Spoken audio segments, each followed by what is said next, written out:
smoke drifted low over the prairie like a dying man's breath. Dry grass cracked in the wind, brittle as old bone. Somewhere beyond the horizon, the wind howled strange like a voice half-choked, half-calling, and from the canyon's edge came a cry not belonging to any coyote or hawk. It was the sound of a child's scream, thin, short. Swallowed by the fire, Ayoka dropped the pail she'd been drawing water from and ran. Her bare feet cut through brittle weed, her braids slapping her back as she moved fast across the dirt. Fields that the ranch hands were too drunk or too distant to notice. Her lungs stung not from smoke, but memory. She had run like this before, long ago, beneath red sky and torchlight. When flames had eaten the place she was born. When soldiers hadn't called her servant, but savage. Now she ran again. The canyon wasn't far. But the fire was already licking the ridge-wine-fed, angry, clawing at the sky like it wanted heaven to see. She dropped low, eyes scanning the shadows between burning scrub. Then she saw him, a small boy curled against a rock ledge, his shirt blackened on one side, the other hand clutching a horse figurine carved from cedar. Eli, Calder's son. 8 years old and full of too much silence for someone his size. She slid down the loose shale and grabbed him. His eyes fluttered, half unconscious. She pulled her shawl over his mouth, wrapped her arms around him, and climbed. Behind them. Fire snapped loud, the wind shifted wrong. A flame licked up the path she'd just come from. She didn't stop, when they burst onto the edge of the pasture. The ranch house shimmered through the smoke like something from a half-remembered dream. A tall woman in a stiff blue dress stood on the porch. She did not run toward them. She did not call the boy's name. Ayoka carried Eli all the way to the stoop. Her chest burned, her arms shook. She laid him down gently. Sarah Hayes tilted her head. He went out again, didn't he? No panic, just distaste. Ayoka said nothing. Her hands hovered over Eli's shoulders, checking his burns. Not deep. The boy whimpered but didn't wake. Sarah crouched, lifted the edge of his sleeve, then dropped it like it offended her. You should have kept him inside, she muttered. He's always chasing shadows out there. Ayoka rose, eyes locked on the woman. Sarah's face was powdered perfect, her auburn hair pinned high, not a curl out of place despite the smoke in the air. Her lips didn't move again. From the side corral, Calder Hayes rode in fast, the black of his coat streaked with ash. He jumped from the saddle, saw Eli, and dropped to his knees. God Almighty! His eyes met Ayoka's, full of raw gratitude and guilt. You saved him. Ayoka gave a small nod. But her eyes didn't leave Sarah. That night, the fire died out beyond the canyon. But the silence inside the house did not. Calder held Eli close, whispering to him in the dark. The boy trembled in his sleep, sweat glistening on his brow. Sarah stood in the hall, arms folded, not entering, not leaving. Ayoka sat in the kitchen, grinding herbs with mortar and stone, mixing salve with hands trained by older women long dead. She moved slowly, every motion a memory. The storm came. Without warning, a dry storm, lightning but no rain. Thunder rolled over the plains and rattled the wooden beams. Eli cried out once in his sleep. Ayoka rose without a word, carried the bowl of salve, and stepped inside the boy's room. Calder looked up. She placed the mix beside the basin. He whispered a thank you. As she turned to go, something tugged at her dress, Eli's hand. Eyes. Barely open, voice slurred. It was her. Calder didn't seem to hear. He was too tired, too hopeful, too in need of peace. But Ayoka heard, the next morning. While Sarah read scripture on the porch, Ayoka cleaned Eli's room. A small wooden box was tucked beneath the floorboard under his cot. Inside, bits of broken toy wheels, a hand-stitched pouch, and folded drawings. Crude ones, drawn in charcoal and dirt. One picture showed a woman's face flat, stern, with a ribbon in her hair. Another showed a knife. And another small figure hiding behind a barrel, eyes wide. Ayoka pressed the pages to her chest. Her hands trembled. She stayed silent. That evening, the cattle ran wild, spooked by the storm, their hooves turning the fields to chaos. Calder rode out with the ranch hands to settle them. Ayoka was left to tend the house. Sarah didn't say much. She didn't have to, *. She sat in the parlor, brushing her hair-long strokes. Slow and deliberate, *. Strange, she said without looking up. How he always finds trouble when I'm not looking. Ayoka said nothing. Sarah glanced up. You care for him, don't you? Still, no reply. Sarah's smile was tight. That boy sees things, makes up stories. Just like his mother did. *. The wind blew through the open window. Curtains fluttered. Somewhere in the house, a floorboard creaked. *. Later, when the house slept, Ayoka walked barefoot to the master room. The door was closed, the light inside dim. She didn't enter. She crouched beside the threshold and studied the floor. There, a single red ribbon half tucked under the doorframe. The same one from the drawing. She picked it up. It smelled faintly of lavender and blood. *. The next morning, Eli wouldn't eat. His eyes were rimmed red, his skin pale. He whispered in Lakota, words his mother had once spoken before the fever took her. Words of warning. *. Ayoka sat with him all morning, whispering back in the old tongue. A lullaby older than this land's fences. *. By dusk, Calder returned with a bruised shoulder and dust in his eyes.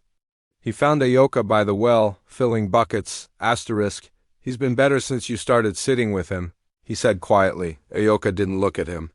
Sarah says he talks nonsense. You think that's true? *. She paused. Then, children see clearer than grown men. *. He watched her for a long time. Then walked away. *. That night, lightning cracked again, and the boy screamed from his bed. This time Calder heard it too. He ran to him, held him, but Eli's eyes were wide, terrified. Staring at the corner where no one stood. *. She said not to tell. She said ... or the fire would come again. *. Ayoka entered slowly. She placed a cool cloth on his forehead. Her eyes met Calder's. He was pale. Who's she? The boy didn't answer. Down the hall, Sarah stood in the dark, unmoving. A shadow with eyes like glass. *. The next morning, Ayoka went to the barn, found the old man who kept the books and tools. Asked him about the day Calder's first wife died. *. Horse kicked in the night. Broke her skull, he said, voice low. Wasn't right, but the doc signed off. *. He glanced around. Strange thing was Eli was out there too. He never spoke after that. Didn't speak for almost a year. Ayoka walked back slowly. Inside the house, Sarah stood at the mirror, brushing her hair again. The same ribbon now in her hand. * She met Ayoka's reflection with a smile. * Something on your mind, girl? * Ayoka stepped closer. Then slowly, deliberately, laid the child's drawing on the table. * Sarah's smile didn't waver, but her hand stilled. The brush stopped mid-stroke. * I suppose, she said softly. He remembers more than I hoped. Then she turned, eyes hard, cold, the face of someone who'd waited too long to be seen as anything other than perfect. * What will you do with it? She asked.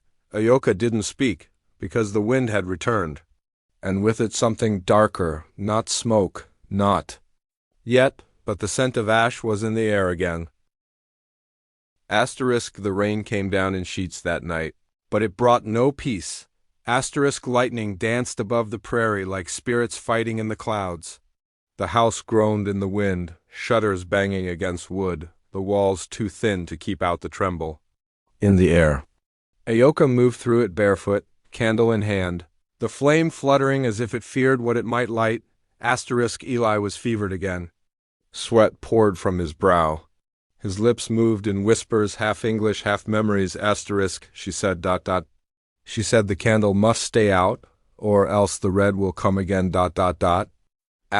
Calder sat beside him, rubbing his back, face hollowed by days without rest. His shirt clung to him, soaked not in water, but in dread. He looked to Ayoka, silently asking for something more than herb, something ancient. Something only she might carry, asterisk Ioka nodded once. She dipped the cloth into the boiled root water and pressed it to Eli's chest. Her other hand rested on his forehead. She closed her eyes and hummed low a lullaby without words. From a time before roofs and railroads, in another corner of the room Sarah watched. She stood too still. The candlelight barely touched her, but her eyes never blinked. Asterisk later, when Eli slept and Calder had gone to tend the animals before the next front of the storm rolled in, Ioka passed the dining room and paused. Asterisk Sarah was at the table. Her hands gripped a teacup that had long gone cold. She didn't drink. She only stared. Asterisk, I've been a good wife, she said softly, not to Ioka but to the room. To no one. Asterisk, her voice was flat. No one expected me to love his boy. I tried, but he looks too much like her, and the way he watches ... like he knows. Ioka didn't move. Sarah turned slowly, her face lit only by the flickering lamp behind her. Asterisk, is he saying things? About that night? Silence? I never meant to hurt him. Asterisk still, Ioka said nothing. The truth didn't need to be spoken. It hung in the room already, thick as smoke. Sarah leaned forward. If you think I did something, she whispered. You're wrong. He fell, he wandered out. That night, the Murray kicked when she came to find him. It was an accident. The boy just saw it wrong. Asterisk Ioka's eyes narrowed. Not in anger, but in knowing, she turned away, and Sarah's voice followed her like a knife in fog. Accidents happen when people don't belong. At sunrise, a stranger rode in through the mist. His coat was long and dark, hat pulled low, a rifle slung loose across his back. His boots were worn, the way only a drifter's ever were. His horse walked slow, unafraid of the storm-soaked earth. When he reached the house, Calder stepped out to meet him. Asterisk Ioka watched from the loft window above the barn. She couldn't hear the words, but she saw Calder stiffen. Saw the man hand over a small envelope. Something inside it shook Calder. He staggered back, then waved the man toward the porch. They sat for a long time. Later, Ioka passed through the parlor. The stranger was gone. Calder stood near the fire, unread letter still in hand. She stopped beside him. His voice was hoarse. That man he used to know, Sarah, from back east? He said things I don't know if they're true. Ioka waited. Calder looked to the flames. He said her last husband died too. Same kind of fall? Same kind of silence afterward? Asterisk he looked to her then, not just as a servant. As a witness? Asterisk, you ever seen anything that don't add up, Ioka? She didn't answer. Instead, she reached into her shawl and pulled out Eli's drawing. Asterisk, the one with the woman, the knife. The child hiding behind a barrel. She placed it gently into Calder's hand. His face changed, slowly, his eyes moved. Over the lines. A breath caught in his throat, and in that moment a crack formed in him. That night no one slept. Asterisk, the boy's fever returned worse. Sarah paced the hallway. Calder sat outside on the porch, hat in hand, as if trying to gather the wind into something he could understand. Asterisk Ioka tended the child, wiped his skin, listened to his half-sobs. And in one long breath, Eli whispered something new. Asterisk, she was there. Before the fall, Mama was crying. She said ... She said, don't hurt the boy, and then ... then it was quiet forever. Asterisk Ioka looked down at him. But Eli's eyes had already drifted shut again. She rose. Sarah was in the parlor again, brushing her hair. Always brushing. Always in silence. Asterisk this time Ioka didn't wait. She stepped inside and stood before her. Asterisk Sarah's. Hands still. Asterisk. No words. She said. Ioka slowly laid the ribbon down, then the drawing. Asterisk. Then the piece of cloth that had been found near the body of Calder's first with a corner of fabric with dried blood. Once lost, now returned from where Ioka had hidden it. All this time, asterisk Sarah's face didn't move. Not at first, asterisk then she smiled. Not soft, not kind. Asterisk, you think that will undo me? She said, rising to her full height. Asterisk she stepped forward slow. Her voice low. You think he'll believe you? Over me? You're just a shadow in this house. A name no one says out loud? Asterisk, she was close now. Inches from Ayoka's face, but Ayoka did not flinch. Sarah's voice was trembling now, not with fear, but fury. He should have married someone new, not held on to her in every hallway, every wall, every stupid whisper from that boy. I took what was meant to be mine. She reached for the ribbon. Ayoka caught her wrist. Sarah's eyes widened, and for one breathless moment, everything froze. Footsteps came behind them. Calder, he had heard enough. The wind outside howled loud, then died. Like the land itself was waiting. Asterisk Sarah didn't plead, didn't cry. She straightened her shoulders, fixed her hair, and walked out the front door into the fog. Asterisk, she left everything behind. The house was quieter in the days after. The boy recovered slowly. He began to speak again in fragments.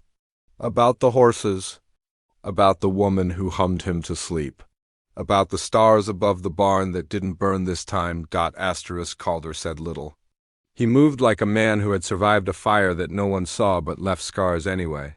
Asterisk. Ayoka stayed, not as a servant. She took no wages. Asterisk, but each morning, Eli waited for her at the table, feet swinging, eyes hopeful. Asterisk, one dusk, as the sun bled out over the hills and the wind carried no scream in it. Calder walked out to the edge of the pasture and found Ayoka sitting alone, eyes closed. Asterisk. I never thanked you, he said. She didn't open her eyes. Calder looked out at the land. Asterisk. It's quiet now. Asterisk. Ayoka nodded. But it remembers. Asterisk. He glanced at her, then looked down. I don't know what comes next. Asterisk. She opened her eyes, looked at him. Asterisk. Teach the boy not to forget. And with that she stood. Behind them, Eli's laugh rang out. Chasing a chicken across the yard, the wind carried it far, not like a cry, but like a song returning home. The earth cracked open 3 days later, not with fire, not with rain, but with hoofbeats. They came early, just after sunrise. 4 riders on lean, sharp-eyed horses, dust thick on their boots, tension in their shoulders. Bounty men, or worse. One of them carried a piece of paper, folded and creased a dozen times, a name scrawled on it. A reward written beneath. They asked for Sarah Hayes. Calder stood at the porch with one hand on his rifle and the other gripping nothing but memory. She's gone, he said flatly. Gone? The lead rider said, voice slick as oil. Funny, folks say she had a way of vanishing when blood got spilled. Asterisk. The man unfolded the paper and stared at it as though reading it aloud gave him more power than truth ever could. Asterisk. She left another widow behind, back east, and a child. Asterisk. The youngest rider shifted. You seen what she did to that last husband? Asterisk. Calder didn't flinch, but his knuckles whitened. Asterisk. She ain't here. Asterisk. The rider smiled. Well, if she comes back, tell her someone's waiting. Asterisk. They rode off without further word, but their presence left a bruise on the land.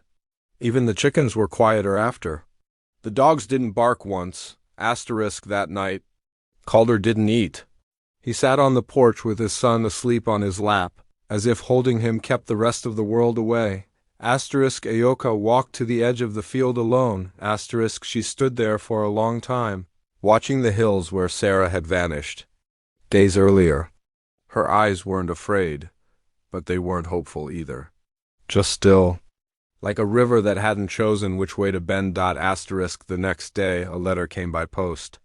No name, just sealed in red wax, tucked under a rock at the well. Asterisk. Inside, a single sentence, handwritten in a tight, feminine scrawl. Asterisk. You should have let sleeping things lie. Asterisk. No signature.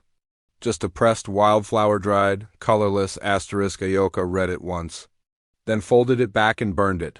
But something inside her shifted. She began gathering herbs again. More than usual, boiling water at night, keeping a small knife beneath her pillow. Not out of fear, out of knowing.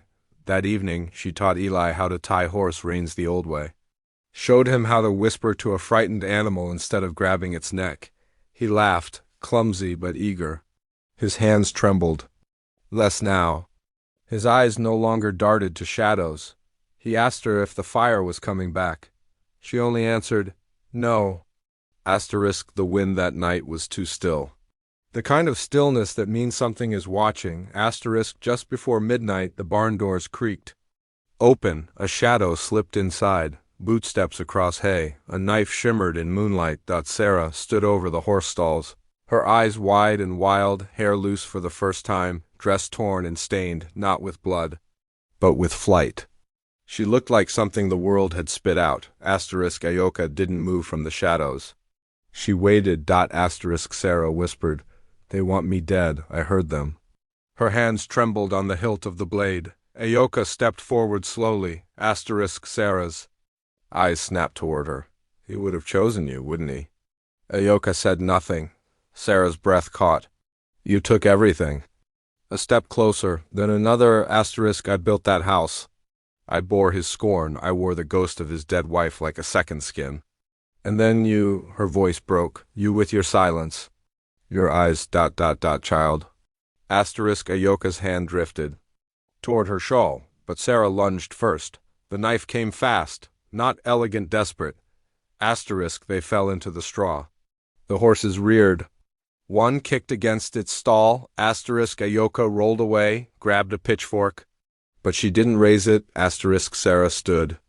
Again, breathing ragged. You won't do it. You don't have it in you?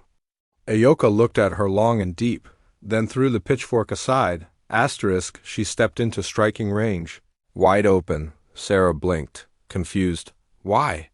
She hissed. Ayoka reached out and laid a hand on Sarah's wrist. The blade dropped. Sarah collapsed to her knees, sobbing. Asterisk from the barn door. Footsteps, called her. He had seen everything. He didn't raise his voice. Didn't shout.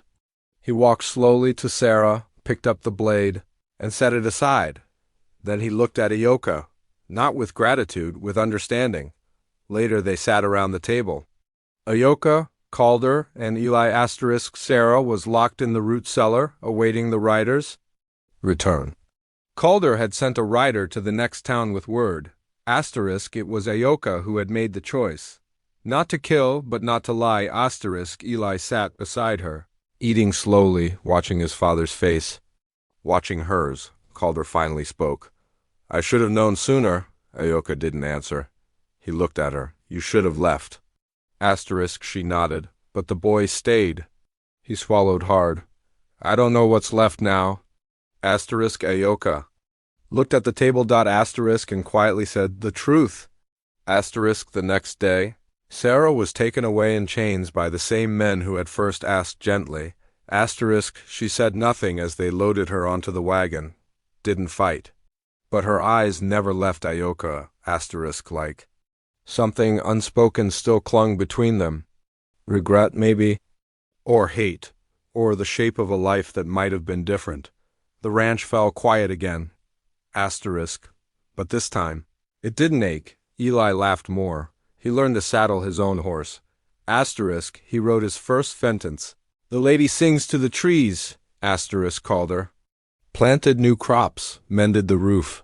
Wrote a letter to the widow Sarah had abandoned back east, and mailed it with a check and an apology.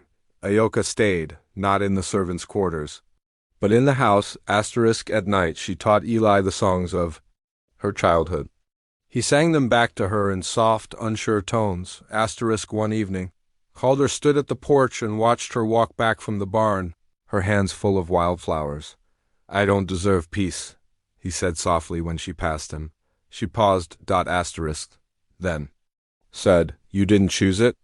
It came. Asterisk a week later, a storm rolled in again. This time with rain. Asterisk heavy, hard, honest rain. Asterisk they stood on the porch, Eli between them, watching the sky break open. Asterisk and for the first time in years it smelled. Not of fire, asterisk, but of something clean, something like forgiveness, something like home, asterisk.